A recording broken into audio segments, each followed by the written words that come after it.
Welcome back friends to our new video on time and work. तो part one के हम लोगों ने first second and third problem previous videos में देख ली।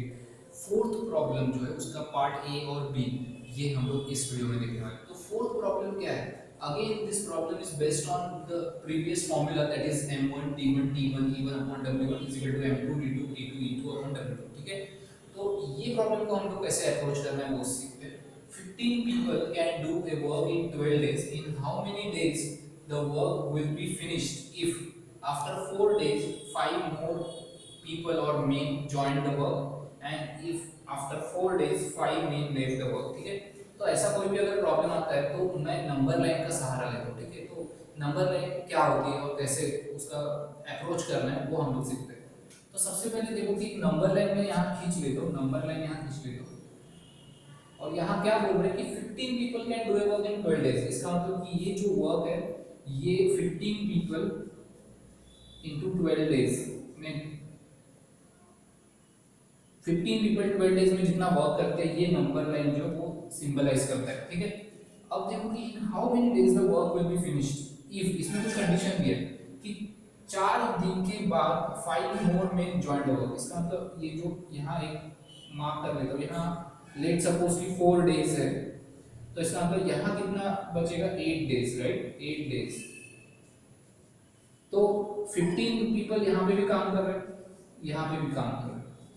तो अगर 15 पीपल काम करते हैं तो इतना जो वर्क है वो 8 डेज में कंप्लीट होता है। तो इन्होंने क्या पूछा है कि आफ्टर 4 डेज 4 दिन के बाद ये जो 8 डेज वाला स्लॉट है यहाँ अगर 5 लोग और बढ़ जाते हैं, इसका मतलब कि यहाँ पे अभी 20 पीपल हो जाएंगे, राइट।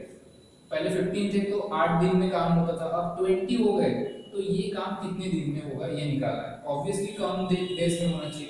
तो अपना इक्वेशन जो है वो हम लोग समझ लेते कि अगेन क्या होगा m1 d1 is equal to m2 d2।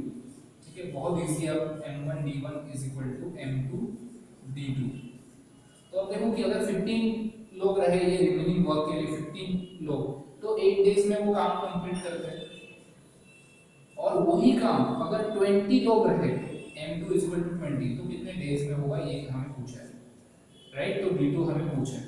तो यहाँ कैसे आएगा 15 into 8 divided by 20। So 5 3s are 5 4s are 4 2s are 2 into 3 is equal to 6। So d2 would be 6 days।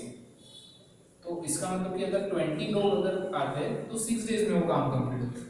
Same second condition जो है वो पढ़ लेते हैं हम लोग। अगेन हम लोग नंबर लाइन एक निकालते हैं। यहाँ पे ये जो नंबर लाइन है वो बोलते हैं कि 15 people would do a work in 12 days, तो ये उसकी नंबर लाइन हो जाती है। ठीक है, और क्या बोल रहा है आफ्टर 4 डेज, इसका मतलब आफ्टर 4 डेज तो ये 4 डेज हो गए मेरे और ये 8 डेज हो गए। और अगर 15 लोग अगर काम करते हैं तो 8 डेज में ये रिमेनिंग वर्क जो है वो मेरा कंप्लीट होता है। पर वो बोल रहा है कि आफ्टर 4 डेज, इसका मतलब यहाँ पे 5 लोग छोड़ के जा रहे हैं। इसका मतलब पहले 15 थे तो अब 10 पीपल हो जाएंगे। तो हमें अगेन निकालना है कि अगर 15 लोग रहते हैं तो 8 डेज में होता है, तो 10 लोग रहेंगे अगर 10 लोग तो कितने डेज में, ऑब्वियसली डेज बढ़ेंगे। इसका मतलब m1 इक्वेशन क्या बनेगा हमारा m1 d1 is equal to m2 d2, right. तो यहाँ पे देखो कि 15 into 8 is equal to 10 into d2। ठीक है, तो again 15 into 8 divided by 10। So 5 3s are 5 2s are 2 4s are 4 3s are 12। तो d2 is equal to 12 days। तो अभी देखिए कि डेज जो है हमारे बढ़ गए, राइट। तो ये था पार्ट 1 और पार्ट 2 नेक्स्ट वीडियो में आएगा। तो तब तक के लिए have a nice day and please subscribe to our channel. Thank you so much.